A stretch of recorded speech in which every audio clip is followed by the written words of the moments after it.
पंच परमेष्ठ भगवान की जय। सभी को सादर जय जमीन। आज जैन सिद्धांत प्रवेशिका प्रतियोगिता की क्लास 9 हमारी है। प्रश्न क्रमांक 117 से 134 हम पढ़ने वाले हैं।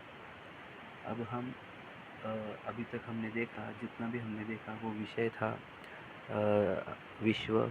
विश्व में 6 द्रव्य के अंदर अनंत गुण, कुछ सामान्य गुण, कुछ विशेष गुण, फिर उन गुणों की पर्याय, है ना, 6 द्रव्य का स्वरूप, और उसमें जीव द्रव्य का स्वरूप, जीव द्रव्य के अनुजीवी गुण, प्रतिजीवी गुण, फिर जीव की चेतना आदि सब विषय हमने कवर किए अभी तक।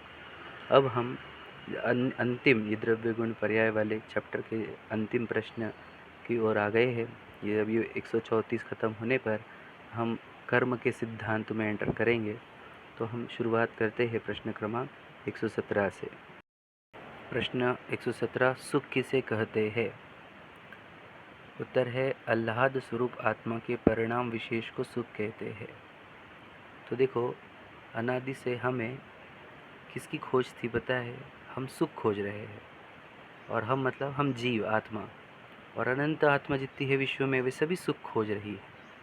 अनादि से सभी जीव एक ही काम में लगे हुए हैं, सुख के प्राप्ति के। उन्हें दुख सहन नहीं होता और दुख दूर करने के लिए वे प्रयत्न कर रहे हैं। मतलब जितने वैरायटी है विश्व में जीवों की, 1 इंद्रिय हो, 2 इंद्रिय हो, 3 इंद्रिय, 4 इंद्रिय, पंचेंद्रिय, मनुष्य हो, नारकी हो, देव, वे सब किस कार्य में लगे हुए हैं कि उनको एक दुख उत्पन्न होता है, और वो दुख दूर करने के लिए जो प्रयत्न करते हैं, यानी वो सुखी होने के लिए, दुख दूर करने के लिए जो प्रयत्न करते हैं, है ना, यही पूरे विश्व का कार्य चल रहा है। विश्व का मतलब सभी जीवों का। 6 डाला की लाइन अगर बोलनी है, जे त्रिभुवन में जीव अनंत, सुख चाहे दुख ते भयवंत। उन्हें सुख चाहिए है और दुख से भयभीत है। तो सुख ही हमारी अनादि से रिक्वायरमेंट है ना। एक ही चीज़ हमें चाहिए, वो है सुख। और वो सुख की प्राप्ति कहाँ होती है? जैसे कहा जाता है मोक्ष की प्राप्ति ही सुख की प्राप्ति है, या सुख की प्राप्ति को ही मोक्ष कहा जाता है। जब जीव पूर्ण सुखी होता है उसका नाम ही मोक्ष है। मोक्ष कोई जगह का नाम नहीं, मोक्ष हमारे अंदर उत्पन्न हुए पूर्ण सुख का नाम मोक्ष है। दुखों से मुक्ति का नाम मोक्ष है। ये रियल मीनिंग है। और वो भी कहा जाता है कि कोई जगह मतलब सिद्धशिला पर चले जाना मोक्ष है, परंतु वास्तविक अर्थ ये है कि हमारे अंदर से समस्त दुख दूर हो जाए, वही मोक्ष है। तो सुख क्या है? तो यहाँ पर जो डेफिनेशन दी है सुख क्या है, वो ये है कि परम आह्लाद स्वरूप परिणाम, आत्मा का परिणाम। मतलब सुख किस में उत्पन्न होगा? आत्मा में। याद रखना, कोई 6 द्रव्य में और 5 द्रव्य जो है उनमें सुख उत्पन्न ही नहीं होता। सुख किस में उत्पन्न होगा? आत्मा में। और हम सुख खोज कर रहे हैं पुद्गलों में, धर्म आकाश काल, इधर खोज रहे हैं। सुख कहाँ उत्पन्न होगा? आत्मा में।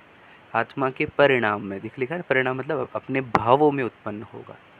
तो वो भावों में सुख कब उत्पन्न होगा? तो इतना सिंपल उत्तर है, जब भावों में दुख उत्पन्न नहीं करेंगे तो भावों में सुख उत्पन्न नहीं होगा। क्यों? क्योंकि सुख नाम का गुण आत्मा में है। तो आत्मा में से सुख बहना चाहता है मतलब पर्याय निकलना चाहती है सुख रूप, परंतु हम दुख रूप भाव करके, जिसको कषाय कहते हैं, कषाय भाव करके आत्मा को कसते हैं, आत्मा को दुखी करते हैं, परिणामों में दुख उत्पन्न होता है, इसलिए परिणामों में सुख उत्पन्न नहीं होता। मतलब हमारा दुख कहाँ है? तो कोई व्यक्ति, कोई विशेष, किसी ने हमारे को सताया, कोई वस्तु, कोई व्यक्ति, कोई वस्तु, कोई जगह दुखदायक नहीं है। दुखदायक है हमारे ही भाव, खोटे भाव हमें दुख देते हैं, और हमारे समझ लो अच्छे भाव हमें सुख देंगे। या फिर अगर कहे राग भाव दुख देता है, वीतरागता सुख देती है ना। तो हमें अब हमारे भाव को समझना होगा। भावों में अगर हम कषाय उत्पन्न करते हैं तो हम दुखी रहेंगे, और भावों में अगर हमने वीतरागता उत्पन्न करी, समता भाव उत्पन्न किया, तो हम सुखी होंगे। तो जहाँ दुख 0 रहता है वहाँ सुख उत्पन्न होता है। तीसरी ढाल की लाइन बोली तो, आत्म को हित है सुख, सो सुख आकुलता बिन कहिए। समझ रहे? आत्मा का हित सुख है, और सुख कहाँ है? जहाँ आकुलता नहीं है वही सुख है। आकुलता मतलब दुख, पीड़ा, है ना। तो हमें जो सुख चाहिए, अब देखो जो जीव अज्ञानी है वे तो सुख कहीं पर भी खोज रहे, है ना। कोई धन कमा कर, कोई भोग करके, कोई कोई घूम फिर कर, कोई पद पद प्रसिद्धि प्राप्त करके, सब अलग अलग प्रकार से सुख खोज रहे हैं। परंतु वास्तविक सुख की खबर किसी को नहीं है, सब कल्पना में जी रहे हैं। हम जिन वाणी पढ़ रहे तो हमें पता चला कि जीव द्रव्य में सुख है, जीव द्रव्य के परिणामों में सुख है, कषाय परिणामों में दुख है, समता परिणाम में, वीतराग परिणाम में, है ना, हमारे स्वभाव भाव में सुख है, विभावों में दुख है। तो इसको सुख, अब हम, अगर आप अच्छे से पढ़ रहे हो, समझ रहे हो, तो आपको समझ में आएगा सुख अपने भीतर है। और जिनेंद्र भगवान की प्रतिमा हमें ये बता ही रही है कि अंदर अगर हम, जैसे चारित्र की परिभाषा अपने पिछले चैप्टर में देखी, पिछले क्लास में, कि जब हम समस्त बाह्य कार्य, है ना, बाह्य क्रिया और भीतर की क्रिया, अभ्यंतर क्रिया दोनों को नष्ट करके चारित्र प्रकट करेंगे तो हम सुखी होंगे, है ना। ये सुखी होने की परिभाषा। तो तीर्थंकर की प्रतिमाएं, जिनेंद्र भगवान की प्रतिमाएं हमें उपदेश दे ही रही है कि अंदर से कषाय योग हटाओ, बाहर से समस्त पाप क्रिया हटाओ, और अपने भीतर देखो तो स्वभाव उत्पन्न होगा, तो स्वभाव में ही सुख है ना। ये परिभाषा है 117 नंबर का प्रश्न।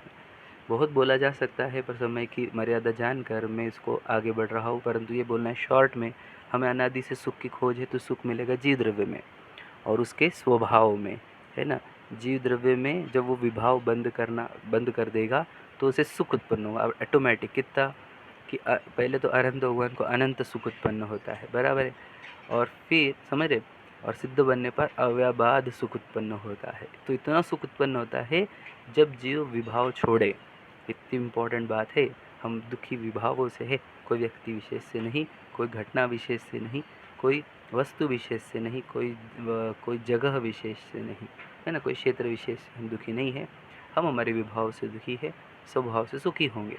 समझ रहे, हो गया 117 प्रश्न। अब 118, वीर्य किसे कहते हैं। तो देखो वापस, आत्मा की शक्ति या बल को वीर्य कहते हैं। अब देखो तो क्या कह रहे, शक्ति और बल किसके, आत्मा के। तो आत्मा में वीर्य गुण है, उस वीर्य गुण की वर्किंग को ही, वीर्य गुण की पर्याय को ही पुरुषार्थ बोला जाता है। पुरुषार्थ वर्ड सुना होगा आपने, कि पुरुषार्थ करो। तो ये पुरुषार्थ का मतलब शक्ति लगाओ, बल लगाओ। तो ये शक्ति और बल किसका कार्य है, वीर्य गुण का। तो कितनी शक्ति है हमारे अंदर, देखो ध्यान से सुनना। आपने सुना होगा कि अरहंत भगवान अनंत चतुष्टयधारी है। तो अनंत चतुष्टय में चौथा जो चतुष्टय होता है वो अनंत वीर्य ही होता है ना। अनंत दर्शन, अनंत ज्ञान, अनंत सुख, अनंत वीर्य। तो दर्शन ज्ञान चरित्र की चर्चा अपन कर चुके हैं। अब ये जो चर्चा है वो सुख की भी चर्चा होगी और वीर्य की। देखो ये सब आत्मा के गुण है, दर्शन गुण भी आत्मा का, ज्ञान गुण भी, सुख गुण भी और वीर्य गुण भी। तो आत्मा, अब अनंत भगवान को अनंत वीर्य उत्पन्न हुआ। तो ये अनंत वीर्य जो उत्पन्न हुआ है, यह क्या है कि जो केवल ज्ञान में वो अनंत विश्व जानते हैं, केवल दर्शन से पूरे विश्व को देखते हैं, तीन लोक तीन काल को देखते हैं। तो इतनी शक्ति लगेगी ना इन सबको देखने के लिए, तो उतनी शक्ति धारण करते हैं वे, अनंत वीर्य धारण करते हैं, तभी तो वो केवल ज्ञानी होते हैं, अनंत अनंत दर्शन, अनंत ज्ञान प्रकट कर पाते हैं। तो ये सब शक्ति आपके और मेरे भीतर भी है, याद रखना। हम जीव है ना, आप भी जीव द्रव्य, में भी जीव द्रव्य, तो इतनी शक्ति हमारे भीतर है, परंतु हम उस शक्ति को अब प्रयोग नहीं कर रहे। कैसे, कि अभी धर्म में जुड़ने के लिए भी हमने शक्ति लगानी चाहिए। आप इतनी शक्ति तो लगा रहे हो, लौकिक कार्य छोड़कर स्वाध्याय में आप रुचि ले रहे हो, पढ़ रहे हो, वीडियो देख रहे हो, कोई परीक्षा दे रहे हो, तो ये जो कार्य है ये भी पुरुषार्थ है। तो ये अल्प पुरुषार्थ किया आपने। अब अपने जीवन को ही धर्म की ओर मोड़ो, इसको पुरुषार्थ बढ़ाना बोलेंगे। फिर जितना संभव है आत्मा को जानना, मतलब आत्मा को पहले जानो, जितना संभव है आत्मा में रमो। आत्मा में रमने के लिए, आत्मा में ध्यान करने के लिए, आत्मा में स्थिर होने के लिए यथा योग्य प्रतिज्ञाएँ, प्रतिमाएँ, नियम, व्रत आदि लो, है ना। यही हमारा वीर्य है, मतलब हम पुरुषार्थ करें आत्मा की ओर बढ़ने का, आत्मा को जानना, पहचानना और आत्मा में रमना। इसी को रत्नत्रय सम्यक दर्शन ज्ञान चारित्र कहते हैं। यही पुरुषार्थ है, यही पुरुषार्थ करना है, इसी से मुक्ति की प्राप्ति होती है। तो ये पुरुषार्थ किससे होगा, वीर्य गुण से। मतलब हमारे सभी आत्माओं में वीर्य गुण हैं, परंतु कौन उसका सदुपयोग कर रहा है, कोई दुरुपयोग। मतलब कोई शक्ति का पुरुषार्थ कहाँ लगा रहा है, पुद्गलों को कमाने में, पुद्गलों को जमा करने में। कोई पुरुषार्थ कहाँ कर रहा है, आत्मा कल्याण करने, आत्मा को सुखी करने में, तो हम हमारे वीर्य गुण का सही प्रयोग करें। ये चर्चा हुई हमारी, ठीक है। बहुत कुछ बोला जा सकता है, बोला ना, समय का अभाव है। देखो 119, भव्यत्व गुण किसे कहते हैं? जिस शक्ति के कारण आत्मा में सम्यक दर्शन ज्ञान चरित्र प्रकट होने की योग्यता रहती है, उसे भव्यत्व गुण कहते हैं। देखो आत्मा में एक गुण होता है भव्यत्व, तो किसी आत्मा में भव्यत्व गुण होता है, किसी आत्मा में अभव्यत्व गुण होता है ना। वो भी अपन पढ़ेंगे 120 नंबर पर। तो देखो सीधा सीधा दोनों को एक साथ ले लेते हैं कि आत्मा में, जिसके आत्मा में भव्यत्व गुण है, तो वो जीव कभी न कभी सम्यक दर्शन ज्ञान चरित्र प्रकट करेगा और मुक्त होगा, है ना। और जिस आत्मा में अभव्यत्व गुण है, वो कभी सम्यक दर्शन ज्ञान चरित्र प्रकट करेगा नहीं और न कभी मोक्ष जाएगा, वो जन्म मरण ही करता रहेगा अनंत काल तक। तो ऐसा क्यों? क्योंकि ऐसा ही स्वरूप है वस्तु का। आप बोलेंगे अरे वैसे ही तो इतना इंसाफ़ी है, ना इंसाफ़ी नहीं है, वस्तु ही वैसी है उसकी, है ना। उसकी गलती क्या? उसकी कोई गलती नहीं, उसकी वस्तु ही ऐसी है, अभव्य है। यानी याद रखना, सबसे बड़ा भाग्य यही कहा जाता है यदि हम तीर्थंकर के समूह शरण में गए, और समूह शरण में जाने पर अगर हम, भगवान हमें बोले कि आप भव्य हो, तो समझ लेना अपना यही सबसे बड़ा खुशखबरी है कि यार चलो मैं कभी मुक्त होने वाला हूँ। और हमारे पता चले कि हम अभव्य है, मतलब हम कभी मुक्त नहीं हो गए, रत्नत्रय कभी धारण करेंगे ही नहीं, है ना। तो जिसको सम्यक दर्शन ज्ञान चरित्र प्रकट करने की योग्यता नहीं रहती, उसे अभव्य कहा जाता है। तो हम भव्य है क्या अभव्य है, ये प्रश्न है। क्या लगता है आपको? याद रखना, एक लाइन सुनी है हमने, कहा कि ये कार्तिकेय अनुप्रेक्षा की है शायद, तो मुझे एग्जैक्टली लाइन नहीं पता, पर कहा कि है नहीं पता, पर लाइन ये लिखी है कि जिस जीव ने जिनेंद्र भगवान की वाणी को और आत्मा की चर्चा को अत्यंत रुचि से सुना हो कभी, वो जीव निश्चित ही भव्य है, ऐसा लिखा है। यदि आप रुचि से सुन रहे हो तो आप निश्चित ही भव्य हो, याद रखना। क्योंकि जब हम आत्मा समझ रहे हैं, हम देह को पराया मिट्टी समझ रहे हैं, तो हमारा तो मोह का नाश होने वाला है, और हम फिर एक दिन सम्यक दर्शन रत्नत्रय भी प्रकट करेंगे और हम मुक्ति को भी प्राप्त होंगे। इसलिए भव्य और अभव्य दो टाइप के गुण, भव्यत्व गुण अभव्यत्व गुण होते हैं। इसमें ज़्यादा समझाने की आवश्यकता नहीं, समझ गए आप। अब दृष्टांत है, जैसे इसको दृष्टांत क्या देते हैं जनरली, कि चने भून रहे हैं हम, है ना, या आप सादी भाषा में पॉपकॉर्न भून रहे हैं, तो उसमें से देखो सब फूटते हैं, लेकिन कुछ फूटते ही नहीं, कुछ वैसे ही रह जाते हैं। तो वो एक ही कॉर्न से निकले हैं, समझ लीजिए, एक ही, है ना। पर कुछ फूटते हैं, कुछ क्यों नहीं फूटते हैं? कितना भी सेको उन्हें, वो फूटते ही नहीं। तो ऐसा क्यों? उनमें योग्यता ही नहीं है फूटने की, यानी खुलने की, समझ रहे? तो वैसे ही ये जीवों में कुछ वैरायटी ऐसी रहती है जो कभी रत्नत्र धारण करेगी नहीं, मिथ्या दृष्टि ही रहेंगे। तो कैसे, किसको समझे मिथ्या दृष्टि या अभव्य? ऐसा कोई चिन्ह तो है नहीं, पर समझ लेना, जैसे धर्म बिल्कुल पसंद नहीं है, जो धर्म की निंदा करता है ना, धर्म से दूर रहता है, उपेक्षा करता है, ऐसे जीव अभव्य हो सकते हैं, समझ रहे? ऐसा समझ, हम ये चिन्ह दे रहे हैं, थोड़ा बहुत, ज़्यादा श्योर नहीं है ना, पर इस टाइप का समझ सकते हैं आप, ठीक है। तो ये भव्यत्व अभव्यत्व गुण हुआ। जीवत्व गुण कैसे कहते हैं? देखो, जिस शक्ति के कारण आत्मा प्राण धारण करता है, उसे जीवत्व गुण कहते हैं। मतलब देखो, जीवत्व मतलब जिससे वो जीव रहे, तो जीव कब रहेगा? जब उसके अंदर प्राण रहेंगे, है ना। हम बोलते हैं ना, प्राण है, प्राण चले गए। तो जिस शक्ति के कारण आत्मा प्राण धारण करता है, प्राण मतलब अब कौन से प्राण, उसकी चर्चा अभी है आगे, है ना।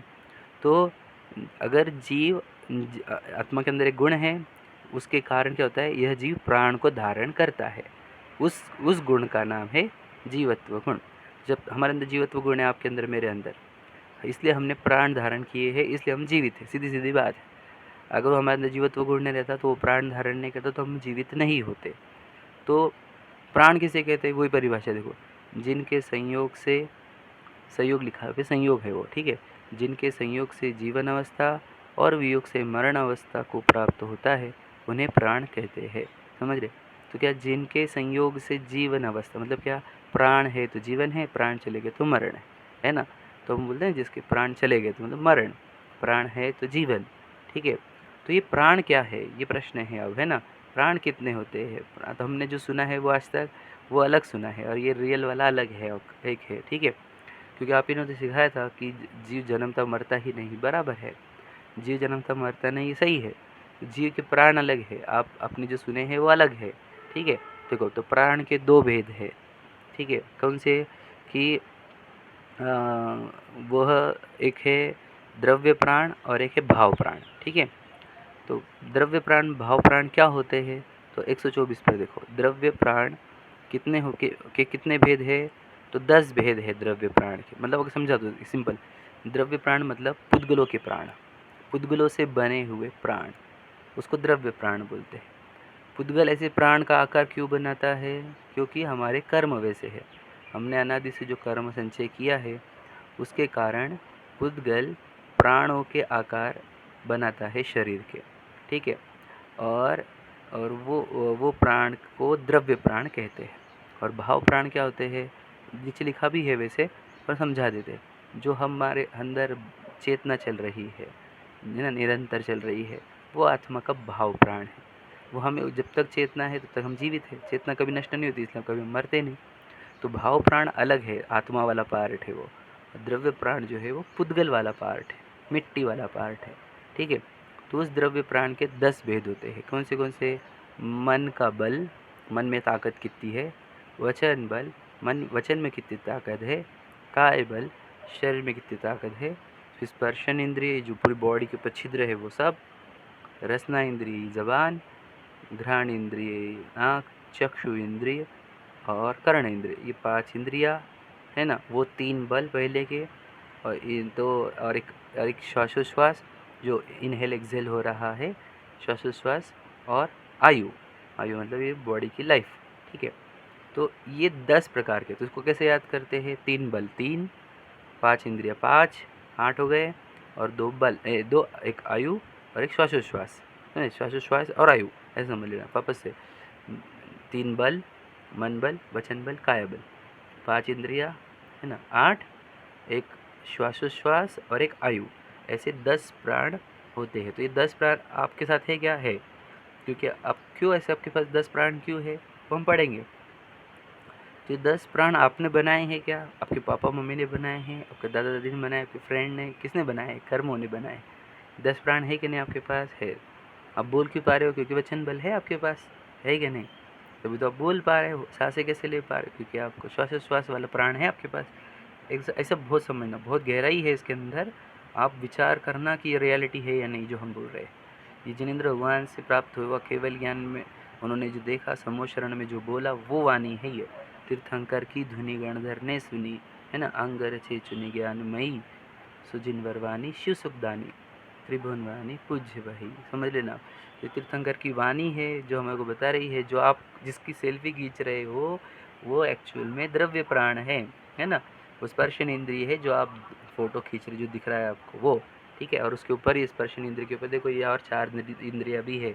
और वो फोटो के चक्कर में नहीं, फोटो अच्छे आए इसके लिए क्या क्या नहीं करते हम। कॉस्मेटिक यूज़ करते, कितने जीवों को मारते, है ना। और उसी में मनुष्य वो बर्बाद कर देते। अंदर देखो ज़रा, हड्डी मांस चमड़ा खून मल मूत्र पसीना सब गंदा है उसके अंदर, है ना। चलो पढ़ते हैं अब। द्रव्य प्राण 10 प्रकार के हुए, वो समझा। भाव प्राण किसे कहते हैं? आत्मा की जिस शक्ति के निमित्त से इंद्रिय अधिक अपने कार्य में प्रवर्तते हैं उसे भाव प्राण कहते हैं। देखो, आत्मा की एक शक्ति जिसके कारण इंद्रिया जो है, कौन सी? शरीर की इंद्रिया, वो अपने कार्य में प्रवर्तती है, उसे भाव प्राण कहते हैं। मतलब क्या? जब आत्मा अपने भाव प्राण का प्रयोग करता है तब ये इंद्रिया भी अपनी बॉडी वाली इंद्रिया जो है पुद्गल वाली, वो वर्किंग करती है। समझ में आया? तो आत्मा क्या करता है? भाव प्राण का प्रयोग करता है। तब इंद्रिया जो द्रव्य इंद्रिया है या फिर ये जो द्रव्य प्राण है वो अपने वर्किंग कंडीशन में आता है। ठीक है, भाव प्राण का प्रयोग करते हैं आत्मा, है ना। और तब द्रव्य प्राण अपने कार्य में लगता है या इंद्रिया अपने कार्य में लगती है। समझ में आया होगा, है ना। चलो मैं आगे बढ़ता हूँ। 126 नंबर पर, किस जीव के कितने प्राण होते हैं? देखो ध्यान से सुनना। तो देखो कैसे लिखा है, 4 से लेकर 10 तक होते हैं। वापस मिलना, मिनिमम कितने प्राण होते हैं? 4, और मैक्सिमम कितने प्राण होते हैं? 10। कौन से? द्रव्य प्राण की चर्चा चल रही है ये, भाव प्राण की चर्चा बाद में है। द्रव्य प्राण कितने हो सकते हैं? कम से कम 4, ज़्यादा से ज़्यादा 10। देखो सबसे पहले एक इंद्र जीव लिया तो उसके पास कौन से प्राण हैं? इंद्रियों में तो उसके पास स्पर्शन इंद्रिया है, बराबर है। और मन वचन काय के बल में से उसके पास कौन सा बल है? मन बल तो होता है नहीं, क्योंकि संगी पंचेंद्रिय को होता है, बराबर है। वचन भी नहीं खुलते हैं क्योंकि एक इंद्रिय है वो, तो उसको एक काय बल है, बराबर है। दूसरा स्पर्शन इंद्रिय है, और श्वासोश्वास लगेगा ही, और आयु, ये 4 ही होते हैं। अब जैसे 2 इंद्रिय होगा तो कौन सी हो जाएंगी, एक इंद्रिय ऐड हो जाएगी, है ना। तो देखो द्वि इंद्रिय के 6 कितने प्राण हो गए, 6 प्राण हो गए डायरेक्टली, मतलब कौन से, स्पर्शन इंद्रिय भी ऐड हुआ, है ना।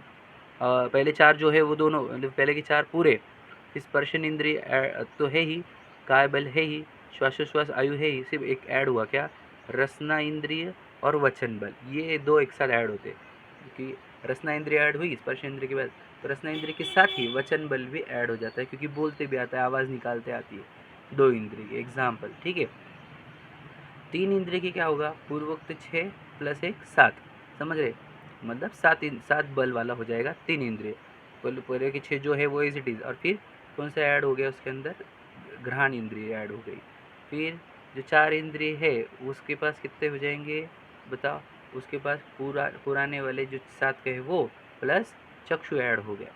फिर जो 5 इंद्रिय है असंगी वाले, असही नहीं लिखा है, असंगी भी कहते हैं इसको, तो उसके पास क्या रहेगा, पूर्वोक्त 9, है ना, पहले के 8, और एक कर्ण इंद्रिय ऐड हो गया, ठीक है, समझ रहे ना आप। जैसे पुराने जो है उसको तो एज इट इज़ रखना है, ऐड क्या क्या होते जा रहा है वो देख रहे हैं हम। और जो संगी पंचेंद्रिय उसके पास वो 9 प्लस मन, ऐसे 10 बल होते हैं, ठीक है।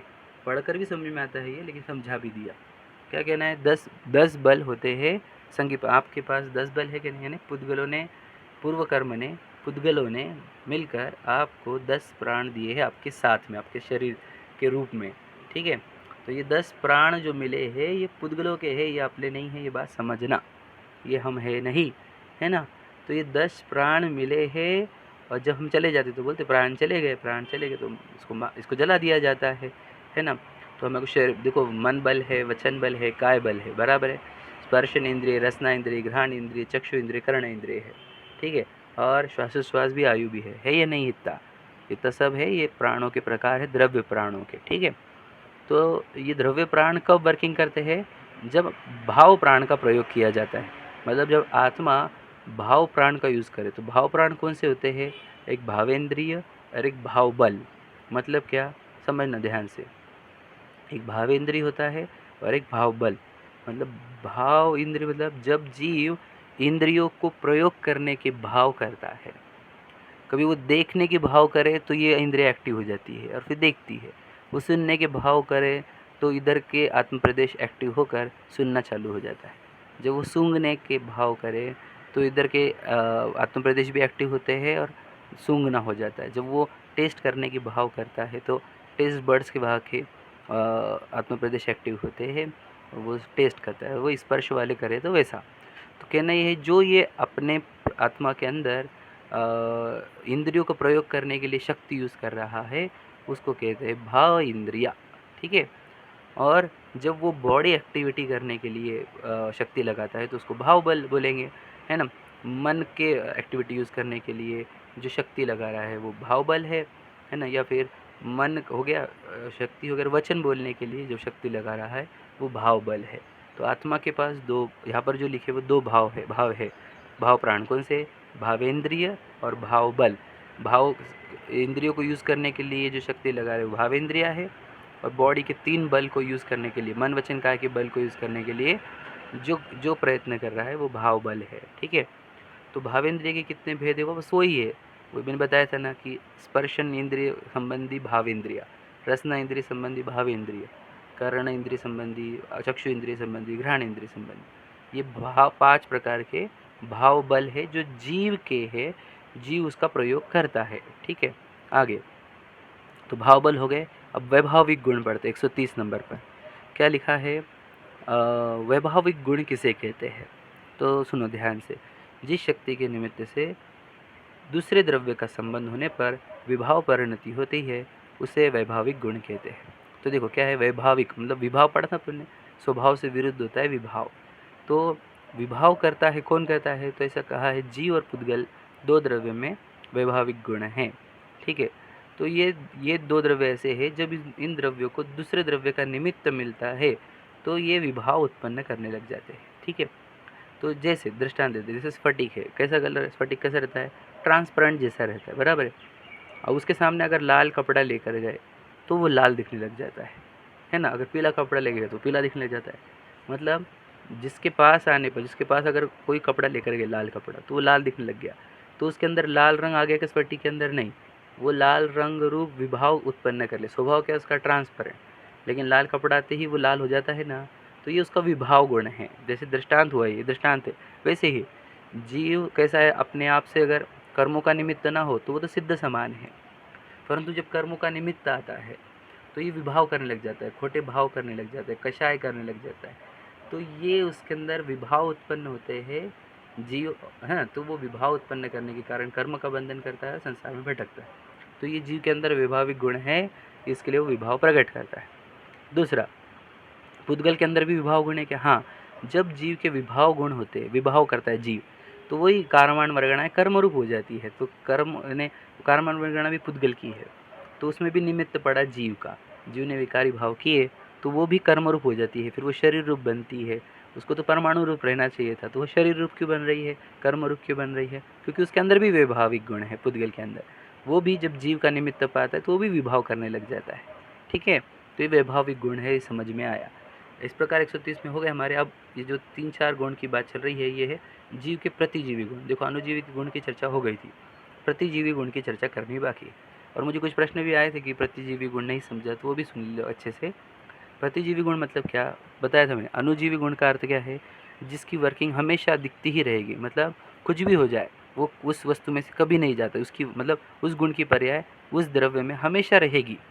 वो गुण जिसकी पर्याय हमेशा दिखती है द्रव्य में, उसको अनुजीवी गुण कहते हैं। जैसे जीव के अंदर चेतना गुण है, तो चाहे जीव एकेंद्रिय बन जाए तब भी उसके अंदर चेतना रहेगी ही। चेतना का वर्किंग यानी ज्ञान दर्शन की पर्याय निकलेगी ही, ज्ञान दर्शन निकलेगी ही, चेतना निकलेगी ही। चाहे वो संगी पंचेंद्रिय हो जाए, चाहे वो अरंत सिद्ध बन जाए, चेतना गुण की पर्याय हमेशा साथ में है ना, इसलिए चेतना गुण जो है वो अनुजीवी गुण है। अब कुछ ऐसे गुण हैं, जो 4 गुण हम पढ़ रहे हैं यहाँ पर, वो ऐसे गुण हैं कि उस गुण की पर्याय कभी जीव में दिखती नहीं, यानी कुछ वस्तु में दिखती नहीं कभी, बाद में कभी दिखने लग जाती है। हमेशा नहीं रहती है वो पर्याय, पर बाद में उत्पन्न हो सकती है।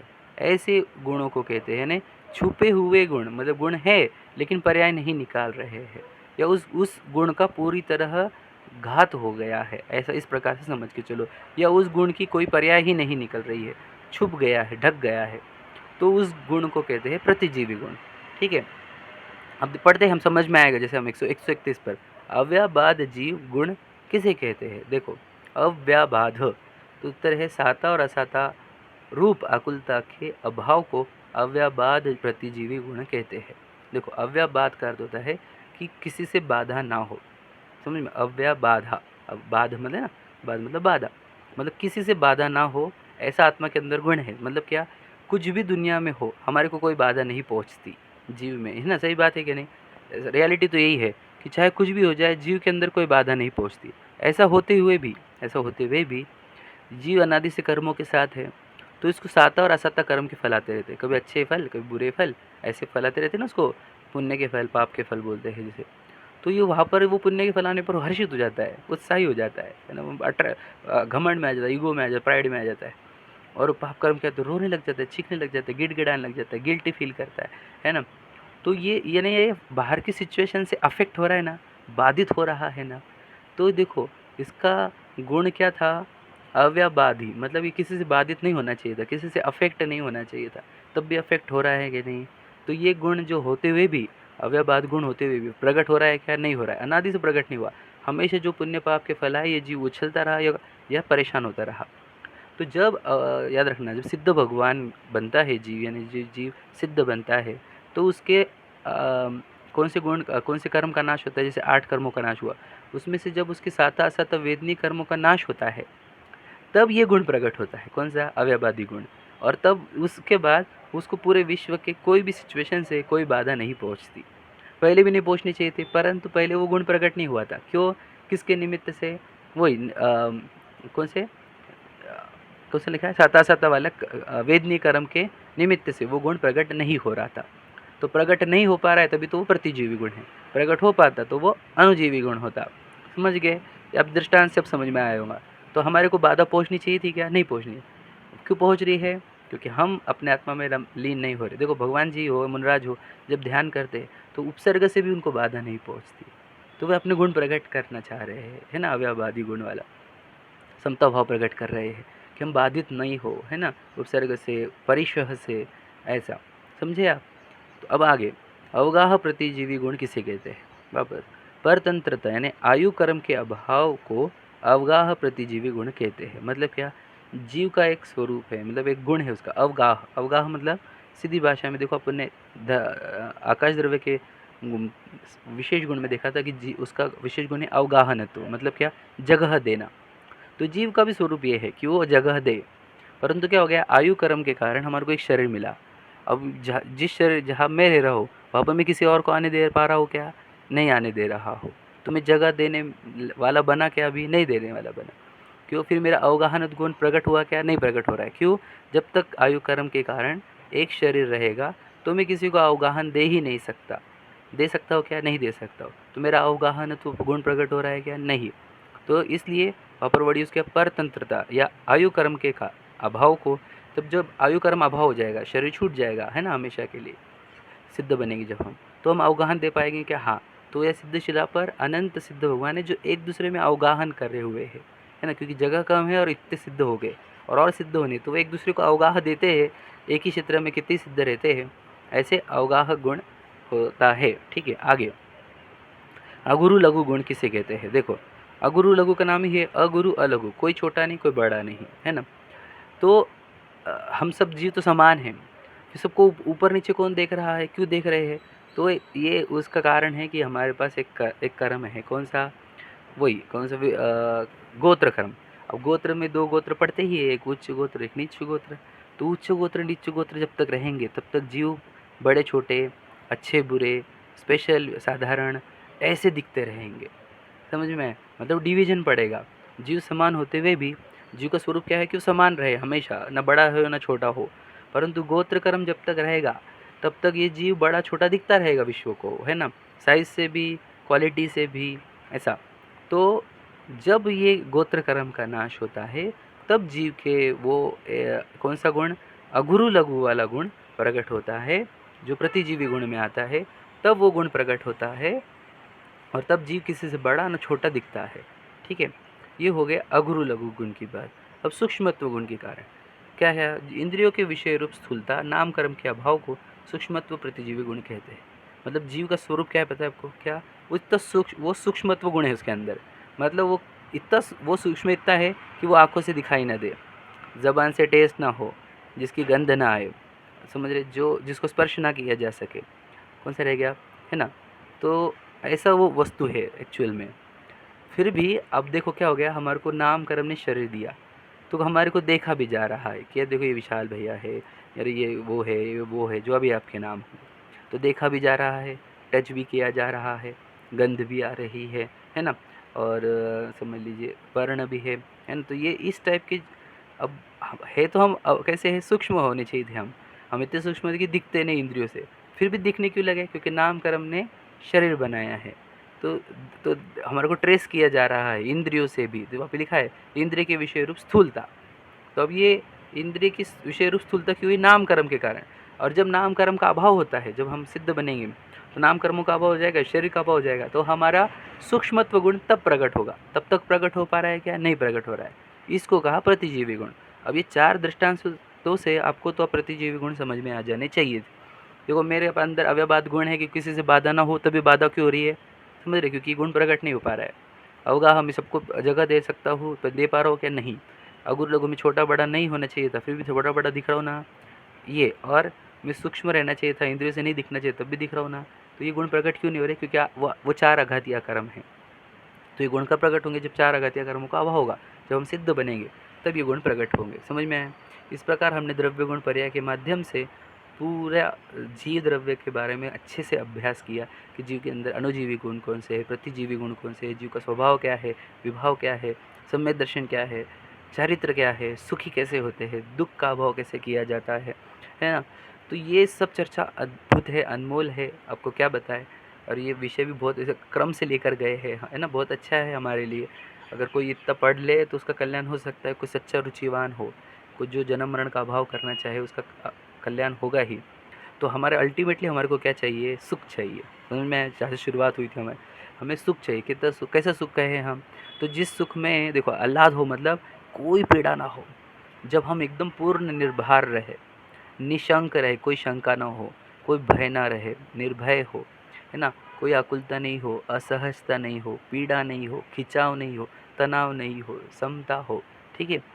ऐसा जब हमारा जीवन होगा, है ना, जब हम हमारे आनंद में डूबे रहेंगे, है ना, और हमें विश्व की कोई भी चीज़ हमें दुख नहीं दे पाए, है ना, हमारा निराकुल आनंद हो, हमारी वीर्य गुण से हमारी शक्तियाँ पूरी प्रकट हो, हमारे हमारे अनंत सुख प्रकट हो, वो चाहते हैं क्या, नहीं चाहते आप? वो चाहते हो कि और जन्म मरण करना चाहते हो? याद रखना, आज तो हमारे को 10 बल मिले हैं पूर्व कर्मों के कारण। अगर हम यहाँ से इस देह सम्यक दर्शन प्राप्त किए बिना गए, तो याद रखना एक इंद्रिय में जाने की संभावना सबसे अधिक होती है इस जीव की। निगोद जो है वो परमानेंट स्टेशन है इस जीव का, कुछ काल के लिए निकलता है वो त्रस पर्याय में, थोड़ा डीप है वो, बताऊंगा आगे में। पर बताना है बहुत कम काल के लिए, अगर हम यहाँ से सम्यक दर्शन प्राप्त नहीं करेंगे तो वापस निगोद चले जाएंगे, एक इंद्रिय हो जाएंगे, कितने 4 प्राण रहेंगे, मतलब एक स्पर्शन इंद्र रहेगी, एक काय बल रहेगा, आयु और श्वासोश्वास, बस सब छीन लिया जाएगा हमारे से। आज 10 प्राण मिले हैं, तो अब कान मिले हैं सुनो, आँख मिली है देखो, पढ़ो, और अपने आप को पहचानो कि अपन जीव है, अपन पुद्गल नहीं है। अपने आप को मोह से रहित करो, सम्यक दर्शन प्राप्त करो, अपने आप, अपना अहमपना, अपना मैंपना आत्मा में स्थापन करो, और अपने आप सब बाहर की क्रिया अंदर की क्रिया बंद करके अपने आनंद रूप आत्मा में रहो, अपने आनंद को प्रकट करो, परम आह्लाद भाव को प्रकट करो, सुख को प्रकट करो, अपने आप को विभावों से दूर करो, विभाव गुणों से, विभाव पर्याय से दूर करो। यही हमारा जीवन का लक्ष्य है। सबके जीवन में ऐसा मंगल परिणमन हो, ऐसी मंगल भावना के साथ सभी को जय जिनेंद्र, और स्वाध्याय करने की बहुत बहुत अनुमोदना। हम आपसे ये रिक्वेस्ट करेंगे, अभी आज डालूंगा ग्रुप में, कि सबको स्वाध्याय कैसा लग रहा है, स्वाध्याय कैसा होता है, स्वाध्याय करके आप स्वाध्याय करके आपके जीवन में क्या बदलाव आया, और स्वाध्याय कितना अच्छा कार्य, इस पर आपको कुछ लिखना है, जिन्हें संभव हो वो वीडियो निकालना है, और स्वाध्याय को प्रेरणा देने के लिए हम सबको अब आगे बढ़ना है। जिन्होंने जिन्होंने इस स्वाध्याय का लाभ लिया इस प्रतियोगिता में, उन सबको ये मुझे चाहिए आपसे कि आप मुझे इसको लिख कर दो या वीडियो बना कर दो कि स्वाध्याय से आपके जीवन में क्या बदलाव आया, स्वाध्याय कितना महत्वपूर्ण होता है, और आप ये पढ़ पढ़ के जितने प्रश्न पढ़े आपको क्या क्या सीखने को मिला, कितनी गजब की बातें सीखने को मिली, कितना महान जिन शासन सुनने को मिला, ये सब हम आपसे अपेक्षित करते हैं। आप सब हमें वो देंगे ये अपेक्षा के साथ। सभी को सादर जय जिनेंद्र, सबका मंगल हो, कल्याण हो, सब जीव अल्पकाल में निर्वाण को प्राप्त हो, इसी मंगल भावना के साथ जय जिनेंद्र।